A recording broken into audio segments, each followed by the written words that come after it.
The people of Parsia forgot their God, and worshipped only murder and sin. But then the virgin Tuche gave birth to a male child. Before the flood, even before Egypt's greatness, the world was divided into three main countries, named Japheth, Shem, and Arabenia. There were other less populated lands and places: Europa in the west, Helesta in the north, and the two great lands of the far west, called North and South Gautama. Now, at the juncture of the borders of the three greatest countries lay a mighty city named Oas. It was the capital city of the Arabian nation called Parsia. Its temple of skulls was the greatest known to any traveler, but the temples built to the god Mazda and his son Ehua Mazda were empty and unadorned. The people had forgotten God. Soki, king of Oas, sent out his armies throughout Japheth, China, conquering and slaying, bringing back ever more skulls for the Golgotha temples, more gold and more slaves for the enriching of King Soki. His harem was the greatest of buildings of the mighty city, and his wives beyond man's ability to count. Tuche was one of the finest ornaments of the city of Oas.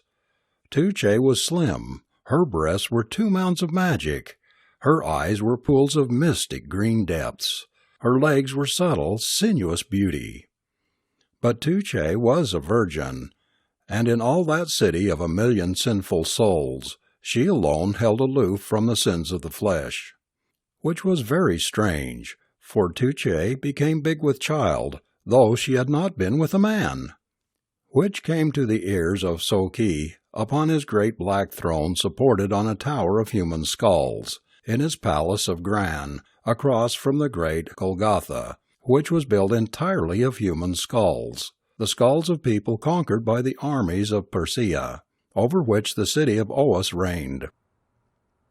Soki shook his big belly under the lion's skin, let slip his serpent-skinned headdress, and let the battle-axe that was his symbol of office drop from his hand as he shook with mirth at the great and thumping lie told by Tuche.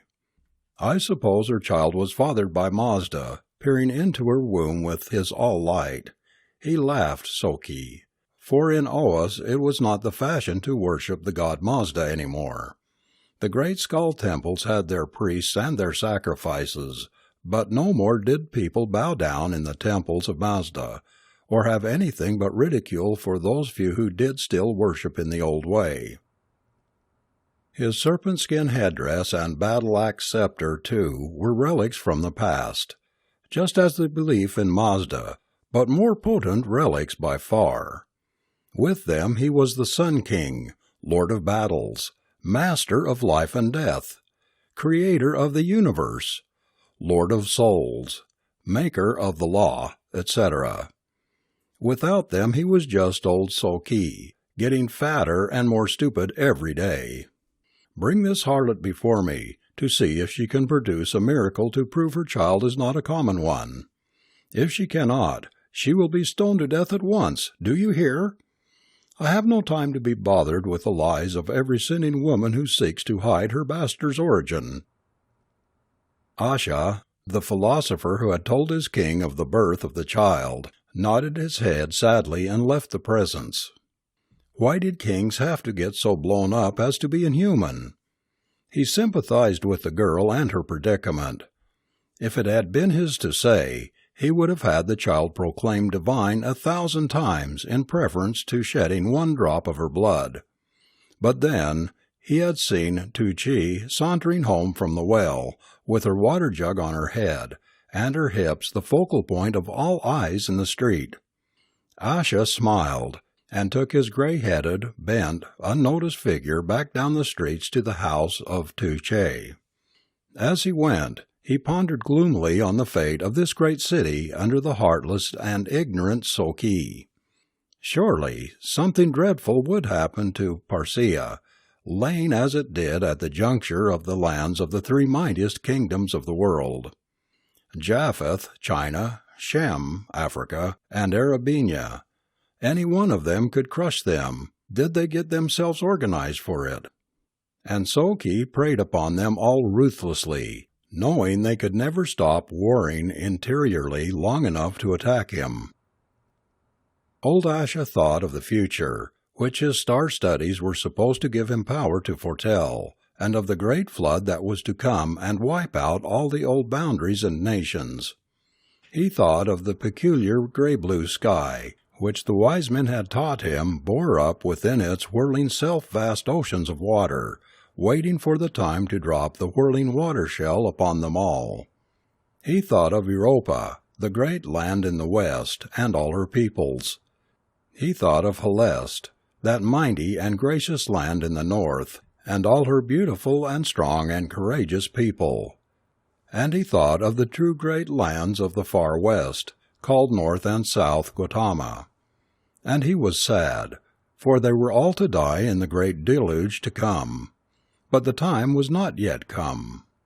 Sadly he pushed among the stalwart copper-colored men of Oas, gazing a little wistfully at the women's proud breasts and the strong young thews of their lovers beside them. If only he were young again, Asha sighed, and knocked upon the low, rude door of the house of Tuche. The smile of the beautiful Tuche made him welcome, very proud to have the wise man come from the court inquire after her child. "He worries me, wise Asha," said Tuche, moving slim and supple, as a panther to sit protectively beside the little cradle of bent ash boughs lashed together with strips of hide. "He talks like a grown man, and him not yet weaned." Old Asha looked down upon the overlarge infant solemnly looking back at him. He nearly fainted when the tiny red lips opened, and a strange, small voice, cultured and adult, said, "I am not the child you see, but your god, Mazda, speaking through the child's lips." Asha pondered only for a moment, then turned in anger upon the woman, Tuche. "I pitied you, harlot, because the king has ordered your death if you did not produce a miracle. But I did not think you would hide a man behind the child's cradle to befool me. Old Asha, what do you take me for?" Tuche broke into tears, bending her graceful neck and sobbing to hear that the king had decreed death for her. But the peculiar voice came again from the child's mouth. "Take me in your arms, Asha." Feeling very foolish, but unable to refuse for some mysterious reason, Asha bent and picked up the child.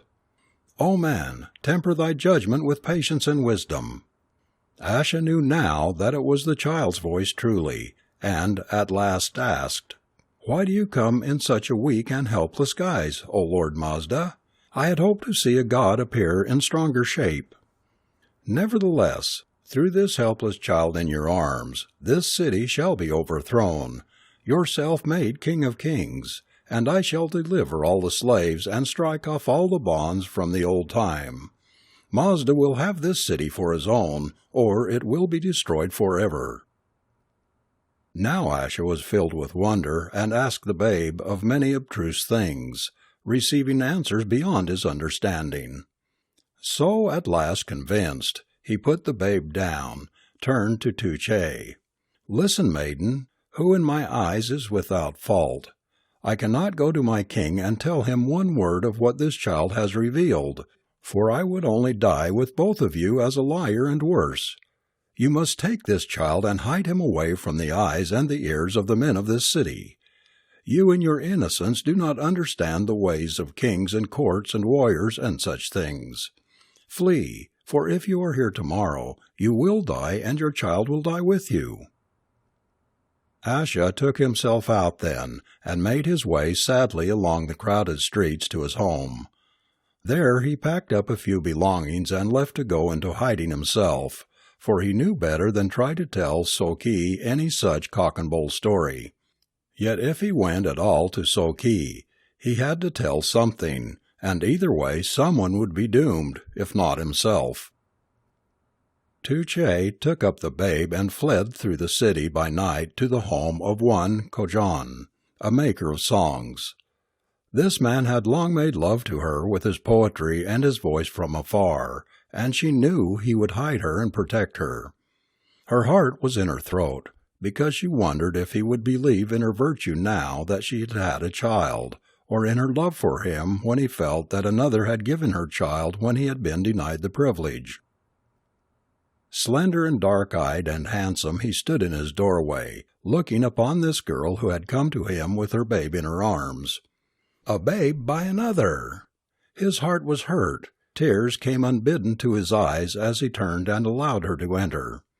For a long time he could not speak, the shame and the hurt and pride and the strange new sudden emotions in him not suffering him to talk. At last he said, "Touché, I love you, and I cannot deny you anything. If you put this shame upon me, I will bear it as my own. Consider this your home, and me as your slave. If I did not love you, I would not bear this, but I do." Touché saw the conflicting emotions upon his face, how his dark red lips struggled to remain firm, how his thin, wide nostrils trembled, how his eyes were wet with unshed tears, how his shoulders bowed as with a sudden burden. "Oh, my dear Khajan, I have no other friend to whom I can turn, and that I thought of you, who has only loved me from afar with your eyes and your soft sad songs, should tell you that I bring you no shame or insult. This is not the child of another man, for I have been with no man, ever. This is a child of the legends, a son of a god in the skies, our god Mazda. He is a miracle, as hard for me to believe as for you, but it is true." Touché could not stand the unbelieving eyes of Khajan, who thought that Touché lied, and looked down at the sleeping babe in her arms, saying with a pitiful voice, "Please, little stranger who talks like a wise man, wake and tell my Khajan that you are not the son of a man, but the son of one whom no maid could resist or run away from, ever. Tell him, little one." And Mazda heard Touché imploring speech of her child, and made it to speak with his own voice. "Khajan, what my mother says is true. I am the child of the All-Light, endowed with powers beyond ordinary men to accomplish my Lord's mysterious purposes here on earth. Do not hold my mother the less for my birth." Khajan sank slowly to his knees, realization stealing over him as he heard the adult words issue from the suckling babe's mouth. The unleashed tears began to pour from his eyes in relief, for he knew now that Touché might not love him yet as she would when she learned love, but at least she had given herself to no other mortal man. And the miracle of the child of a god there before him lighted up his face as his inward soul, so that he took up his flute and lifted his rich deep voice in a joyous song, the song of Zarathustra. For the legend of their people had the name of the babe to come as Zarathustra, and Khajan knew that its name was thus now. Touché dwelt for some time in the house of Khajan, and the songs of Khajan were circulated among the singers of the city, so that everyone knew he sheltered the child of the god Mazda in his home. The songs of Khajan came at last to the king's ears, and as one of the songs proclaimed Zarathustra as stronger in one finger than all the power of Soki, he let out a great oath and set his soldiers to find Touché and the babe. But Khajan heard of the search. He took Touché and her babe out of the gates in the night and went off into the forest and joined a band of Listians, who are raisers of goats and a fine, strong people. Now when the search failed to find the babe, Soki proclaimed that every male child of the city Oas should be slain if the child was not found. And within a week Soki was sorry, because his own wife gave birth to a little son whose life was already forfeited by royal decree, unless Touché and her child were found. And they were not to be found in all Persia.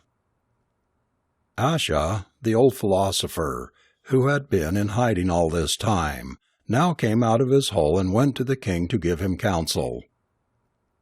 As Asha progressed through the city, mothers with male children in their arms on all sides were making their way through the streets to the gates to flee the city. For no decree of a king of Oas may be repealed, but his law for evermore. The king sat upon his throne of skulls, gnawing his nails off his fingers, for he had either to slay his own son or say that a law once made by a king could be unmade. If he allowed the law to be thus abused even by himself, such was the nature of his people they would have no respect for him, and might even kill him for a fool who could not enforce his own decrees when they hurt him a little. So it was that when Asha presented himself before the king, Soki asked, "What shall I do, O Asha? My son has smiled in my face." Asha was prepared for this, and answered, "Thou shalt send me and thy son and thy daughter's son and every male infant to the slaughter pens, and have us all beheaded and cast into the fire. Otherwise it will become true as the infant Zarathustra prophesied. His hand will smite a city, and it will fall as a heap of straw." So the king appointed a day for the slaughter, and 90,000 male infants were adjudged to death. Kojan, from the safety of the forest, made a scornful song about the tyrant of Oas who went to war against babies, and it was sung everywhere in the city, and the king could do nothing about it, for it was cleverly worded, seeming to approve, though in satire only. When the day for the slaughter arrived, there were but 1,000 appeared with their babes out of the 90,000 adjudged to death, all the rest having fled to the forest as had Kojan. The king saw an excuse in this to get out of killing his own son, and stood pondering how to escape his own decree. His wife, Betraj, came before him, holding out her son, saying, "Here, O king, take thou thy flesh and blood, and prove the inexorable justice of the king's decrees." But the king said, "Let the officers go and collect all the others who have fled beyond the walls, and until are gathered here before me, no matter how long it takes, let the decree be suspended." Now the god Mazda moved the soldiers' minds to see their king had not the backbone to enforce his own decree when it hurt himself, and they, one and all, took up stones and stoned the king to death. Asha, standing stripped for the slaughter, was made king by the clamor of the men who stoned Soki to death. A great voice came out of the sky and announced to the people that God had given them a new and righteous ruler. Asha bowed his head and accepted the task put upon him. The people gave thanks to Mazda the god, and Asha proclaimed him all to the city. Off in the forest, Tuche lifted her eyes to those of Kojan, and thanked him for saving her son. And Kojan touched her with his fingertips, and kissed her on the lips, and the child crowed lustily to see their love. These two walked through the forest of the goats, Tuche bringing beauty like a spring breeze with her, and Kojan singing and touching his harp with magic fingers, so that joy and love walked before them, announcing them to the Listians, the people of the forest. When Zarathustra, the infant child the woman bore in her arms, lifted up his piping voice and spoke to these rude wild people, their worship sprang into life, for surely these were gods come to them. And thus all the people gave up the worship of murder and became Zarathustrians.